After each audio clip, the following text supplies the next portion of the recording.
My ex-wife cheated on me and swore on our daughter's life to cover it up, and now after 6 years of no contact, she's begging for a healthy co-parenting relationship. So I found out my ex-wife, 37 female, cheated on me, 37 male, 6 years ago when I discovered her in a 4-month affair with a married man. We share a 15-year-old daughter together and co-parent exclusively through my sisters, or email. I found out because the affair partner's wife sent me all of the pictures and videos that they took of them cheating on us with his phone. Some of the deal breakers for me was that she did a bunch of spicy acts with her affair partner that she would flat out refuse to do with me, saying that those acts were disgusting, and against her integrity as a woman. She literally told me her body, her rules. Before presenting her with the evidence I had given her a chance to come clean. However, she gaslighted me. Even swore on our daughter's life. I told her if you had any integrity, or respect for me at all you would tell me the truth right now. She held firm that I was crazy and making wild accusations with no facts. So I then present the facts. When confronted with the evidence, she broke down and looked me in my face and said she is a piece of crap and knew her betrayal was beyond disrespectful and ultimately something I would never forgive. I told her going forward under no circumstances except health, safety, and the life or death of our daughter should she contact me. We divorced soon after. Fast forward 6 years later. Last month my daughter asked if I would attend a dinner that she was cooking to prepare for her baking and cooking competition coming up. I of course agreed, but the kicker was her mother, my ex-wife, would be there too. She knows why we divorced and accepts that I've gone no contact with her mother. Mind you, I haven't seen or spoken to my ex-wife in close to 6 years. At the dinner some of my former in-laws and ex-wife were there, as well as my sisters and myself. My daughter's food was delicious and everything went pretty smooth. 1 week after the dinner I received a phone call from my ex-wife that I obviously answered because I thought something was wrong with our daughter. Nothing was wrong with our daughter, but my ex-wife wanted to sincerely apologize for her actions in the past and the damage she did to break up our family. She said that our daughter almost had a breakdown with the fear of her asking me to be in the same place as her and that our current dynamic is not healthy. She wanted to know if was there any way to healthy coexist for future events with our daughter. I did not interrupt her and let her finish what she had to say. When she finished talking, I responded by saying no and discontinued the call. Here is where I need advice. My sister told me my ex-wife is truly ashamed and sorry for breaking up the family and just wants a healthy environment for our daughter. My sister tells me to move on and to think about our daughter's mental health. I reminded my sister that what value am I in my daughter's life if I am unhappy? My ex-wife does not make me happy. So I need an unbiased opinion. Should I forgive my ex-wife and move on to build a better co-parenting relationship with my wife for my daughter's sake? Update 2 days later, I spoke to my daughter, 15 female, yesterday and what she had to say was an eye-opener. She told me that she knows that I love her and would do anything for her so she doesn't want to take advantage of my love for her for me by making me do things I normally would not otherwise do. She says her mom is struggling with sadness sometimes and tells her all the time that your father is not ever going to move past hating me, which makes it hard for everyone else to stop judging her for her past as well. Apparently my ex-wife is venting her grievances with our daughter because she has so few friends. My ex-wife lost a majority of all of our childhood friends, as we all grew up together. None of the husbands want their wives hanging out with her due to the fact that she used girls' night as an excuse to be with her affair partner, and some of the wives knowingly and some unknowingly covered for her. This caused a lot of drama. It is a common belief that some of the other wives were cheating as well, but no other proof can be found. Since my divorce with the ex, the other wives have essentially removed her from the group to save their marriages.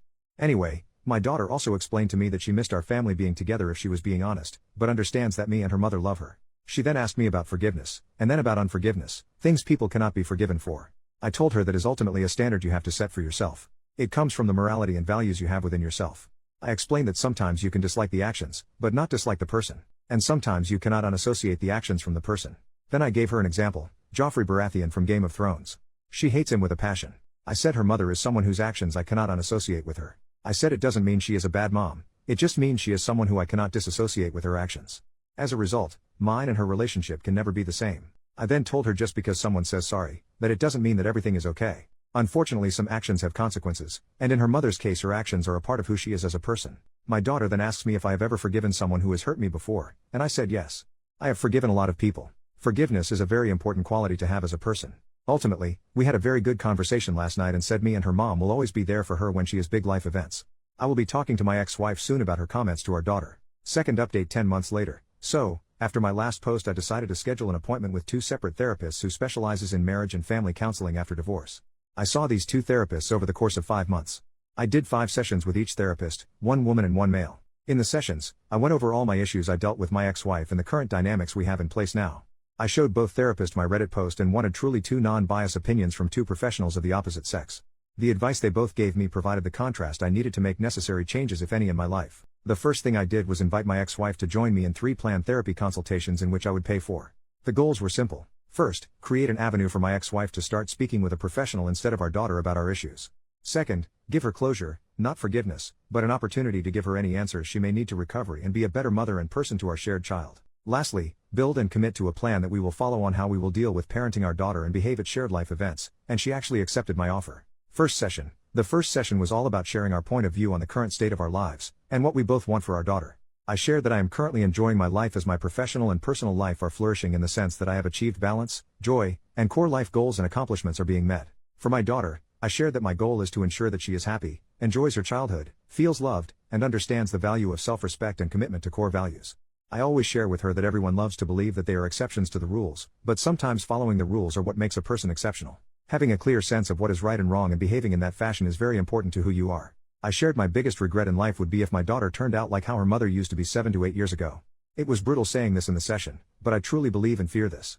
My ex-wife then shares the current state of her life. She is very passionate about her career, interior-exterior designer. She quite literally turns houses into homes.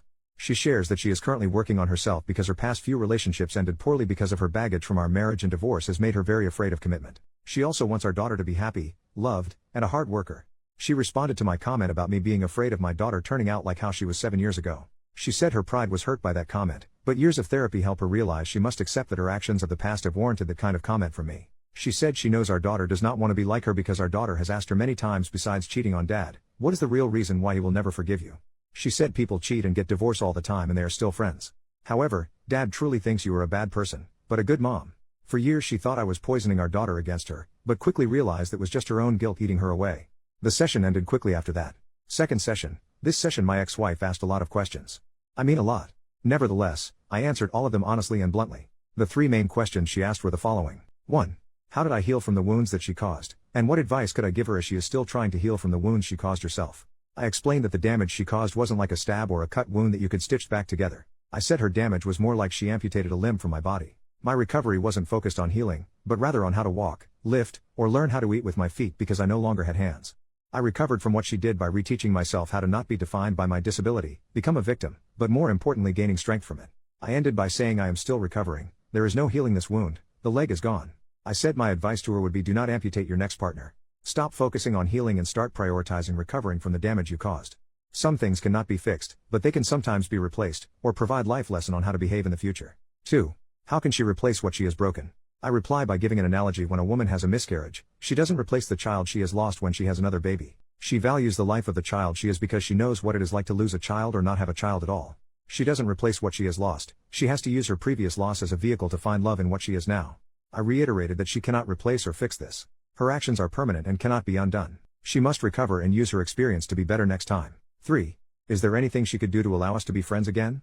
I replied by saying no. However, her being a great mother to our daughter and showing her how to recover from making the mistakes she made in her past would go a long way in making sure our shared interest is met.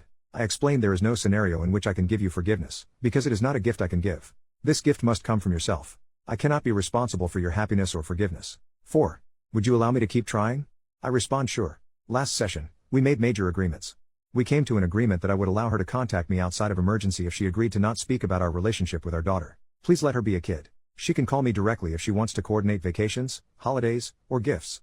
I will agree to do 1 counseling session a year with her until our daughter is married or graduates from college. The goal is the session is to build a stronger co-parent relationship and ensure we are not letting our past ruin share experiences with our daughter. Overall, it has been 3 months since our last session, and I believe that I did what was in the most important immediate need for our child, which was ensure she does not feel she is responsible for me and her mother's happiness when it comes to her life. She is back to being a now 16-year-old teenager, worrying about boys, clothes, and social status, which I am perfectly happy to deal with. As for my ex-wife, that is a whole other thread.